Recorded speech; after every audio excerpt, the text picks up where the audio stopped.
इस समय आदमी को रूम में बैठना, ऑफिस में बैठना भी कठिन होता है, लेकिन यहाँ पर आप देख सकते हैं कि ये लोग यहाँ से घास निकाल रहे हैं। किसान आदमी तो मरता आया, मरता ही रहेगा हमेशा। अच्छा, पूरी भिंडी की फसल बर्बाद हो गई है। हाँ, उसमें आधे आधे जमीन है, अभी तो खैर भाई बारिश से भी कुछ नुकसान हो रहा है। आज लोग कोई चीज नहीं लाभ मिलो हमें तो। नमस्कार, आपका बहुत स्वागत है बतंगड़ पर, जहाँ पर देश एक तरफ ईरान और इजराइल वार से आर्थिक मंदी या यूं कहें कि महंगाई की तरफ बढ़ रहा है, वहीं पर सबसे बड़ी समस्या किसानों के लिए बनकर आई है जो दैवीय मार है, जो ईश्वरीय मार है, जो बारिश और तूफान और ओलावृष्टि हुआ है। ये पूरे उत्तर प्रदेश की कहानी है, क्योंकि मैं तो आज इस समय खड़ा हूँ नोएडा में। यहाँ पर देख सकते हैं कि पूरी फसल जिस तरीके से बर्बाद हुई है। अभी हम अपने किसान भाई से बात करते हैं कि उनको क्या क्या नुकसान हुआ, कितने का नुकसान हुआ है, और क्या गवर्नमेंट इनकी जो आंखों के जो आंसू है उस पर नजर रखेगी। क्योंकि इस समय जब मैं वीडियो शूट कर रहा हूँ, लगभग 1 बज रहे हैं, 1:30 बज रहे हैं। इस समय आदमी को रूम में बैठना, ऑफिस में बैठना भी कठिन होता है, लेकिन यहाँ पर आप देख सकते हैं कि ये लोग यहाँ से घास निकाल रहे हैं, खेत की सफाई कर रहे हैं। 4 महीने 6 महीने की फसल होती है, इंतजार होता है कि कब फसल पके और उसको मार्केट में बेचकर कुछ पैसा कमाया जाए, कुछ प्रॉफिट हो। लेकिन अगर इस तरीके की दैवीय मार पड़ेगी तो इनके 4 महीने 6 महीने की जो लागत है, जो मेहनत है, वो चंद सेकंडों में बर्बाद हो जाती है। हम बात करते हैं कि चाचा क्या नाम है आपका? उमरपाल। अच्छा, तो ये जो आपकी फसल है, सबसे ज्यादा नुकसान कौन सी फसल हुई है? भिंडी में। भिंडी? हाँ। भिंडी कहाँ लगी है? सामने। एक बार दिखाइएगा ये चल के। अच्छा, ये दिखाओ दिखाओ तो, ये देखो इधर दिखाओ। ये देखो, गोभी जो अभी बड़ा होता है इतने बड़े से सूखने लगी, क्योंकि ये पानी लग गई पूरे खेत में। हाँ, पानी से हो रही है। तो कितनी भर्ती लगी थी इसमें, गोभी में और भिंडी में? अरे भर्ती तो कोई पता ना कैसी लगी है। यही तो सबसे बड़ी चीज होती है कि किसानों की भर्ती एक बार में नहीं लगती। हाँ। वो लगातार टाइम, कभी खाद, कभी बीज, कभी पानी, सब कुछ चलता रहता है और एक झटके में पूरा बर्बाद हो जाता है। तो क्या उम्मीद है कि गवर्नमेंट आप लोगों के लिए कुछ मुआवजा या कुछ ऐसा इंतजाम करेगी जिससे आपको जो नुकसान हुआ है उसका हर्जाना पूरा हो सके? गवर्नमेंट का करेगी, कुछ ना करेगी, कोई बात ना करेगी। गवर्नमेंट का करेगी। अब जो हम कर रहे हैं वो अपने आप होगी, अब क्या करें, मजबूरी।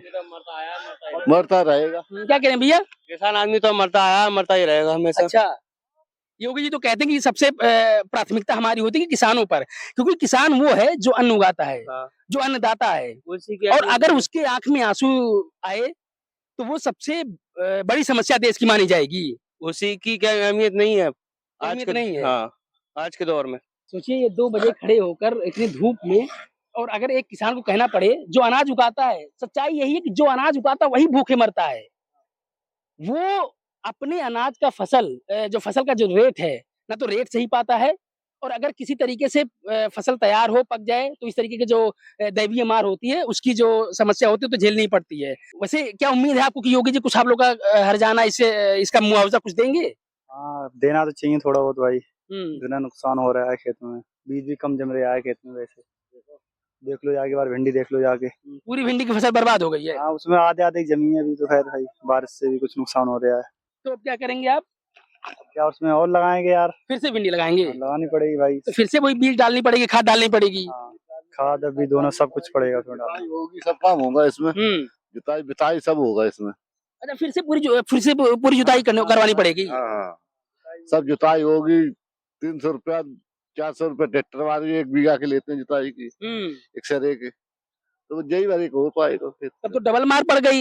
एक तरफ तो जो युद्ध चल रहा है ईरान इजराइल में, वहां पर आप लोगों को गैस की संकट हो रही होगी, पेट्रोल डीजल के दाम बढ़ने की आशंका है, और एक तरफ आपकी फसल जो दैवीय शक्ति, जो बारिश है, उसने बर्बाद कर दिया। और क्या, वो तो बर्बाद है ही, क्या करें। किसान आदमी तो मरो ही हो है। कह रहे हैं कि किसान आदमी तो मर ही रहा है, और सबलंग से सबलंग से। पेट्रोल डीजल बहुत महंगी कर दी। खेत में बस सब मार होगा, बताओ क्या करो जाए, किसान आदमी क्या करे? तो योगी जी तो कहते हैं कि जब हमारी सरकार में सबको समान रूप से देखा जा रहा है। हमें तो कुछ ना देखो जाए रहो। मुख्यमंत्री को जानती है ना? हम का ना जानता, जब हमें कोई ना कर रहा तो किने को जाना है हम? वोट करने जाती हैं? जो वोट डालने जाते ना है, डालने जाती हैं। और तो वोट डालने जाती है तो कुछ तो निशान होता होगा, तो किसी निशान पर जो वोट डालती होंगी तो उम्मीद करती होंगी जो सरकार बनेगी वो हम जैसे किसानों के फायदा करेगी, यही तो उम्मीद करके डालती होंगी वोट आप। उम्मीद करके डालता मगर किसान कब तो ना आ रही है सरकार हैं? आज लोग कोई चीज नहीं लाभ मिलो हमें तो। जो जो शौचालय की सुविधा मिलती थी वो नहीं मिली। नहीं मिली है, कुछ नहीं मिली है हमें, कुछ नहीं मिली है हमें।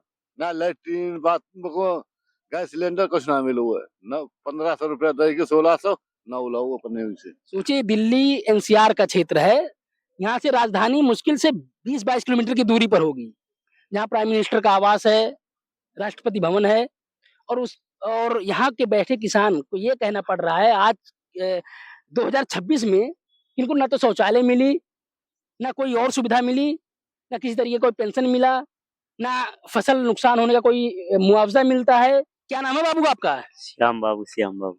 श्याम बाबू, कितनी उम्र होगी आपकी?